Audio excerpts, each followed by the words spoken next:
Hey girl, welcome to the Get Your Guy Coaching podcast. My name is Anwar White, but you can just call me your own personal dating and relationship coach.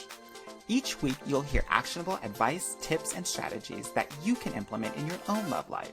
I'm talking about healing your heart, dating effectively, and understanding men so that you can, you guessed it, get your guy. Are you ready to level up your love life? All right, let's go. I never felt the way I do about anyone but you. Hello, everyone. I hope you're doing well today. It's good to see you. So, I wanted to talk a little bit about an interesting belief that I hear so many of, the women that I talk to on my consultations talk about, because what I know for sure is so many women actually are with toxic and narcissistic men. And so many times they're coming to me and they're saying, yeah, it's not that I'm attracting these men, it's that I'm choosing them, right? And I want to talk a little bit about that because actually it's not about the choice. It's not about choosing these men, right?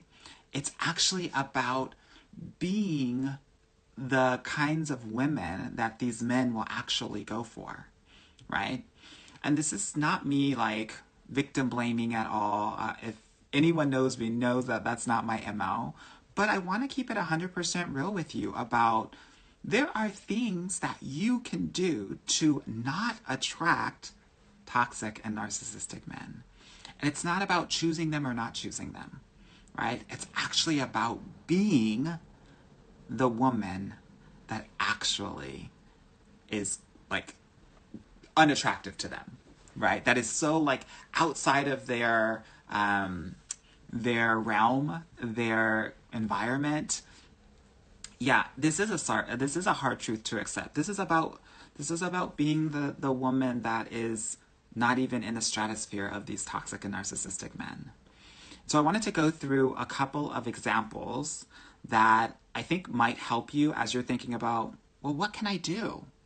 Who can I become so that I'm not involved with these men? And what can I do when I'm engaging with these men so that I can be successful in this love journey, right? I had a post yesterday a little bit about this, but I wanted to expand upon it because I think it really hit a nerve for so many women out there, and I wanted to give you a little bit of a better understanding and delve deeper into what I meant by the three things that really attract narcissistic men, right, and toxic men. So the first thing that I want to talk about, and these are things that you can work on your own before you get into a relationship, right? I want to be really clear about this. Your single season is not a season for you to feel sorry for yourself or feel like you're a failure.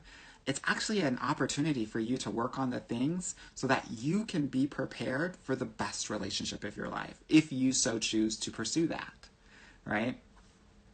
It's possible for you, but I do think, and a lot of dating coaches are probably not going to say this, that there are things that you're going to need to work on, and you're going to have to become you're going to have to show up differently. You don't have to change yourself, who you are, like inherently, innately. But what you will have to do is show up differently. Okay? This is a very important distinction. I think so many people think, if I have to change, then I don't want to do this. Take me or leave me. No, girl, you are going to have to change. But change in a way that's going to make you feel good about yourself. That's going to make you feel empowered, right? Feel like you have more power and control in your life. This is important. This is so critical for your love journey. Okay, so let's talk about these things. The first thing I want to talk about is procrastination. So in the chat, let me know if you procrastinate. If you do things like at the last second, at the last moment, right? Whether it's professional work, whether it's those errands, that admin that you need to do that you keep on putting off. If it's that thing you got to fix in your apartment or your house, right? or something on your car that just keeps on going and you're not getting it done, or you know you're going to get it done, but you're going to get it done at the last minute, right? Why do we do that? Why do we do that? We do that because it feels like it's hard, that it's actually, and that difficulty feels scary to us. And that fear controls us and it paralyzes us to the point where we don't do it until we absolutely have to. So I'll give you the example of the car. We know that something's wrong with it, but we actually won't get it fixed until it breaks down on us. Until we absolutely have to do it. This looks like when you're in school and you leave your essay to the last day, and then you actually start on it at 11 p.m. at night, and it's due the next morning at 8 a.m. And you're up all night long, and you get it done at 4 or 5 a.m. And then the rest of your day is already smashed, and you're a mess, right? Here's what I know about procrastination, and here's why it's dangerous. Like I said before, this is about how you allow fear to control you and paralyze you. A toxic and narcissistic man will see that you're doing things at the last minute, and know she's easily controlled by fear. So if I instill fear in her, she won't do anything. She will stay to the very last moment until she can't anymore. Does that make sense? Let me know in the comments if that makes sense to you. That you are already putting so much fear into your own life that he actually doesn't have to put too much fear into you. He just has to encourage the fear that you already have inside of you. So he's going to be looking for that, right? Where's the opportunity here? The opportunity is about understanding that you have to do things in a timely manner, right? They say self-discipline equals self-love. Another reason why he's going to be observing this and looking at this is because he's going to realize that your life is not in order, right? And what does that mean for a narcissist and a toxic person? It means that he can come in and be your knight in shining armor. All he has to do is do a few things to help you feel like your life is easier, right? If you're doing things at the last moment and he does that thing without being told, or does it before you would do it, in your mind, you're going to think, oh my God, this guy is so valuable, right? He's going to see, oh, she doesn't do these things. She didn't get these things done. I'll do that so that she feels like she needs me. Has anyone been in a relationship where there's been that power dynamic of, oh my God, I feel like I need him? That's what he's doing here. And he's doing this based on the way that you're getting things done or not, right? What's the opportunity here? Yeah, I'm getting a lot of people that are shocked in the comments, right? The opportunity is that we've got to have confidence in ourselves. Confidence to know that we will be able to get anything and everything done that we need to get done. So, this is a confidence issue. I want to just reiterate, you can do it all. You're making a choice not to. And if you can make a choice not to, you can also make a choice to do. Right? This is important. This is important. Why? Well, when I think about confidence and when I think about procrastination, the one thing that I want you to also think about is being the way that you're motivated, right? What do I mean by that? I mean that there's a difference between intrinsic motivation, being motivated internally, and extrinsic, I can't say the words right now, but basically external motivation, right? If you're procrastinating, I'm 100% sure that you are motivated by other people more so than yourself, right? That's a problem. Because the way that that translates into your relationship is that you're going to make the other person number one, and you're going to be number two. You're going to prioritize his feelings, his wants, his needs, his desires, and yours will go into the shitter, in the trash can, right? That's why that's the problem. So the opportunity for you is to learn how to be intrinsically motivated or internally motivated. And there are ways to do that. We work on that in my program, right? This is important. The other things that I want you to think about is sometimes this is also a worthiness issue, meaning I don't feel like I'm worthy enough to get these things done in a timely manner. Like I said before, self-discipline equals self-love. So this is important to realize because he's also going to realize that. Oh, she doesn't think she's worthy enough to get these things done, to have her life in order, right? Target, pray. And I'm not saying that all men are like this, but I think that there are a lot of narcissism and toxicity is based on trauma. We have a lot of men going through a lot of trauma, right? I'm talking to you about this not to scare you, but to open your eyes and to actually create a level of safety around how you are navigating your love life, right? So when I talk about procrastination, right, that's something that you can work on as you're single. So that when you get into your relationship, and you will, you're going to be prepared. You're going to rock it the hell out, right? Because you're getting your life together. People are always like, yeah, I'm focusing on me, I'm doing me. And then they're like doing all of these hobbies and doing all this self-care, like mani-pedis and all of that. No, girl. Work on your procrastination. Make sure that when something is due next Monday, you're getting it done on this Thursday or Friday instead of Sunday night. That's something that you can do to help you get ready for your next best relationship. Because I'm in the business of getting you into your best and forever relationship, not into any old relationship. You could literally lower your standards today and get into a relationship tomorrow. That's not what this is about. This is about becoming the woman that is ready for the best relationship of her life. Right? Procrastination, out, honey. Out, honey. All right. So we talked about procrastination. Now what I want to do is I want to talk about avoidance. How we avoid things. Who avoids things? Please, in the chat, let me know. Are you an avoider? What do I mean by this? I'm talking about instead, let's say you have a disagreement with your mom or with a friend. Instead of talking about it, you keep it to yourself. You don't speak on it.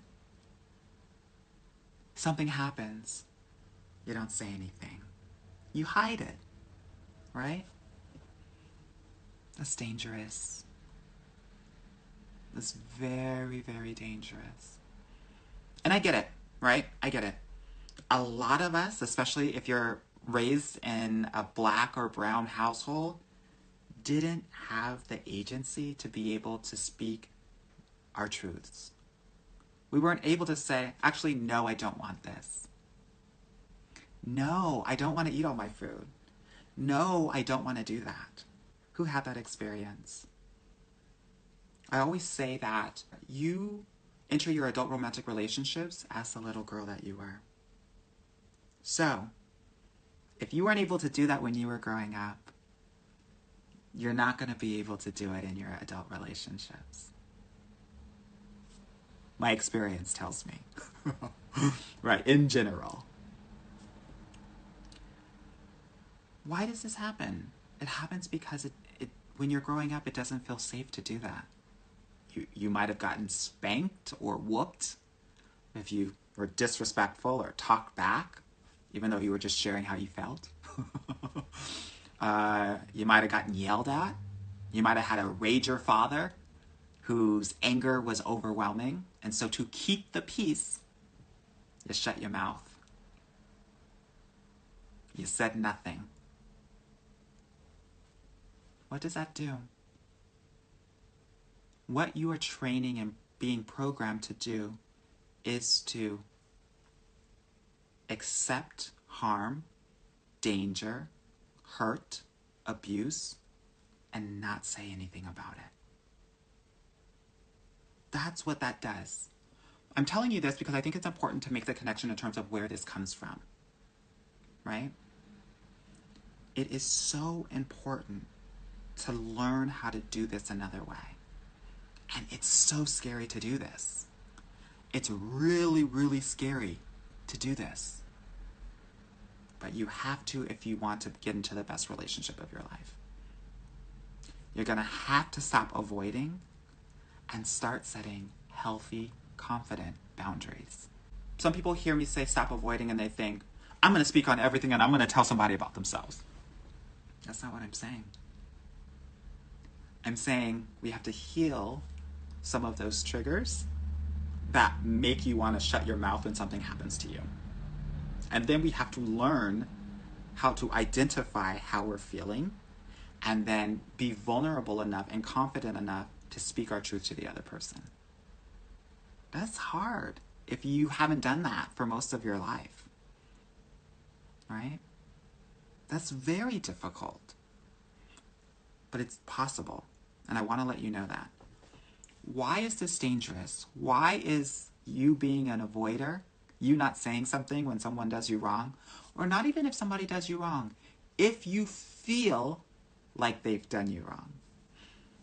Because a narcissist and a toxic person will see that you don't say anything, you don't set boundaries, you don't defend yourself, and know that I can walk all over her.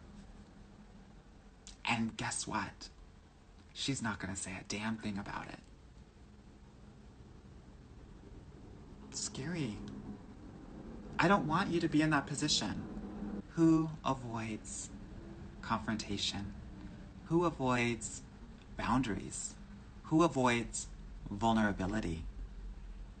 This is literally the things that we work on in my program. And we're not just talking about it. I'm telling you that you do certain things every week so that you are in the practice of actually being amazing at these things. Okay? All right. We've spoken about procrastination. We've spoken about avoidance. Now I want to talk about follow-through. Why do I want to talk about follow-through? In any relationship, trust and credibility is everything. So when you say that you're going to do something, you have to do it. If you say, I'm going to call you, you got to call me. If you say, I'm going to take care of that, you need to take care of that. Being a woman of integrity and being a woman of your word is absolutely everything in a relationship. Why? Because if you say something and you don't follow through on it, he knows that you don't think highly of yourself. He knows that you don't have integrity. And he also knows that you're not a viable partner, but he's not going to take you seriously because your credibility is shot. If you say something and you don't do it, what he believes is that you don't love yourself. Let me give you an example of this. If you're constantly late, let's follow through. I'm going to be there at 1, and you roll in at 1:30, and you give all of these huge apologies. Oh, I'm so sorry. Da, da, da. No one cares about your apologies for being late. You're late. You said you were going to be here, and you weren't here. And most of the time, we might not message beforehand. I'm calling all of these things out because I want you to know that these things that you don't think are important can and also are hurting your love life. Right? You won't be hearing about these things from another dating coach. But I think it's important to be working on yourself while you're single so you can kill it in the relationship. Yeah, I think that this is so important because I don't want you to be in those toxic and narcissistic relationships anymore. I talk to women every day. I have consultations every day. And I continue to hear, this guy was narcissistic, right? I stayed in it way too long. Yeah, and it's going to hurt your personal life too, right? I think it's important to realize that if you don't do what you say what you're going to do, what that tells him is that he can also say something and not follow through with it because you do the same damn thing.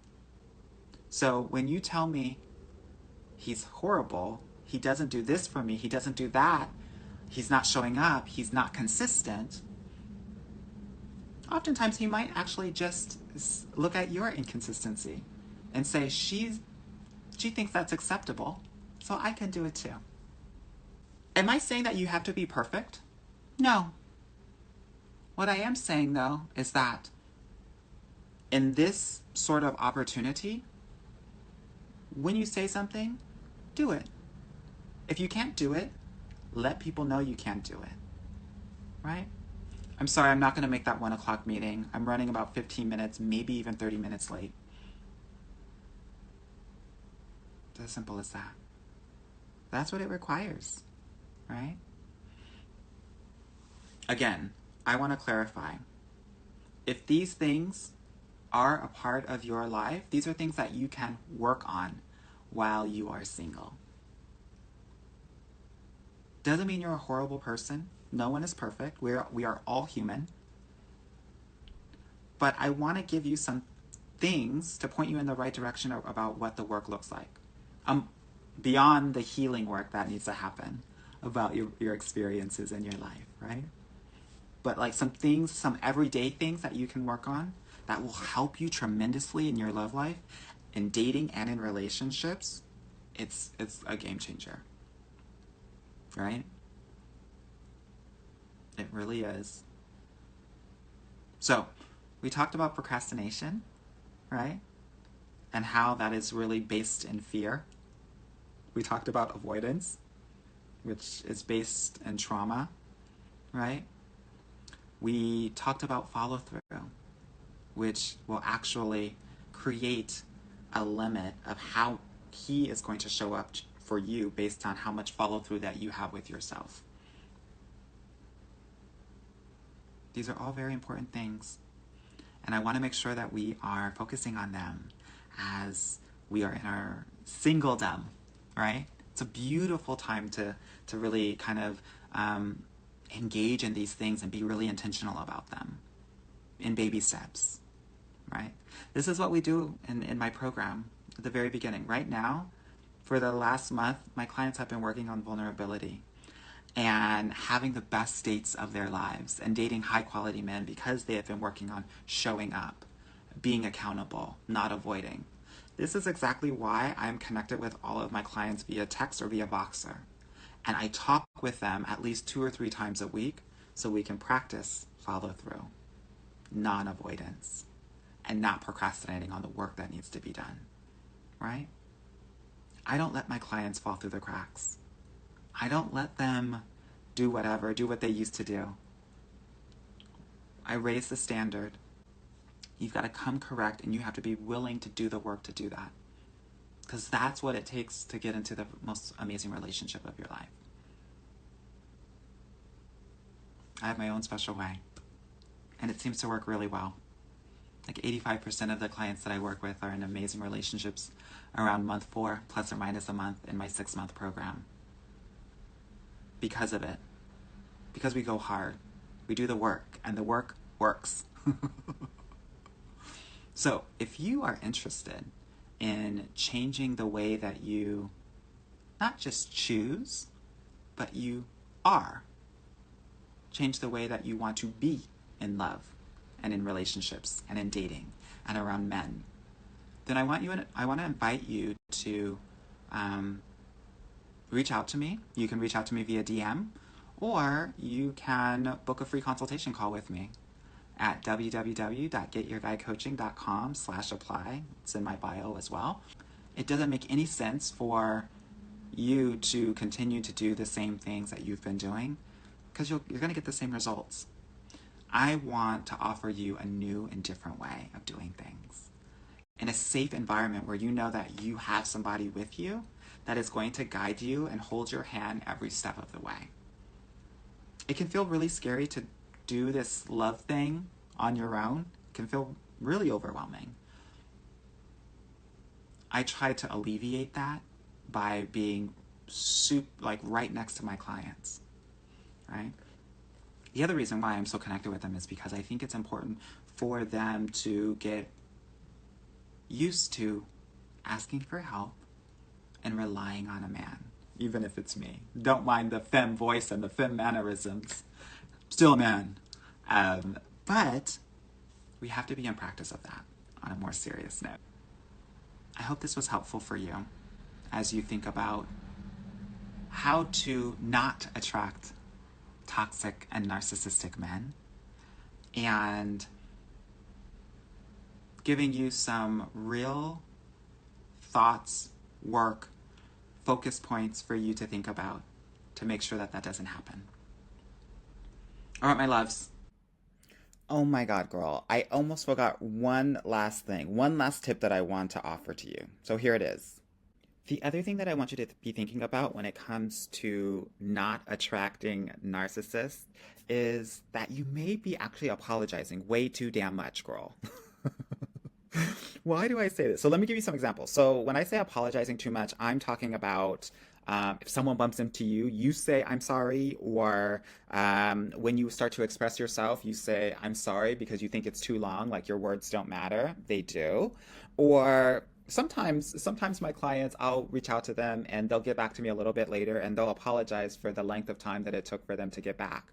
No, we don't apologize for that. You have your own calendar and everyone else is on it. So oftentimes we can get into a habit of apologizing way too much. And I don't want apologies from you. I'm not saying don't have any home training. If you do something that harms another person, obviously apologize. But what I want us to be really clear about is when you apologize, you make everything your fault immediately, even when it's not your fault in some of these situations that I've just described. So I want us to be cognizant and aware of that. Why is this important? Because a narcissist and a toxic man will see that and take that and realize she's already blaming herself for everything, so I can too. He's just going to hop on that blame train, right? I get it, girl. Oftentimes, we've had to apologize in our past to keep the peace, right? To make sure that it wasn't confrontational, so that there wasn't drama. Oftentimes that happens when we're growing up, when we feel like we don't want arguments or tenseness. The opportunity here is taking up more space, right?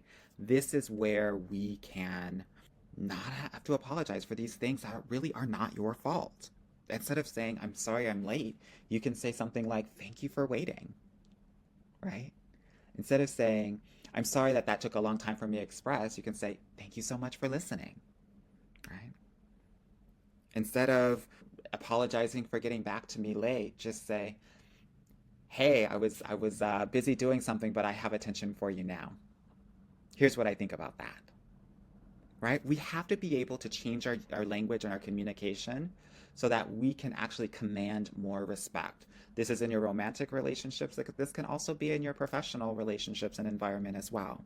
There's no coincidence that so many times, I would say, I don't even know, I haven't done the math, but a good number of my clients actually get promotions while they're working with me because they're showing up as a different woman, right? And so I want to offer to you that I want you to stop apologizing for everything because it's not your fault. And when you make it your fault, you are inviting toxic and narcissistic men to also make everything your fault. And because you've already programmed yourself to believe this, you're going to believe him when he says that this is your fault. So I want to give you a glimpse into that because I think sometimes we get confused about how we can enter into these relationships and not even know it. We've already been programming ourselves before the relationship. So I want us to be really clear about how we can start working on this outside of the actual relationship. Okay? Awesome. I hope this was good. I will talk with you all soon. Bye-bye. Hey girl, thank you so much for listening to the Get Your Guy Coaching podcast. If you like this episode and want to talk with me personally, please book a free consultation at www.getyourguycoaching.com/apply or subscribe and leave me a review wherever you listen to your podcasts. Talk soon.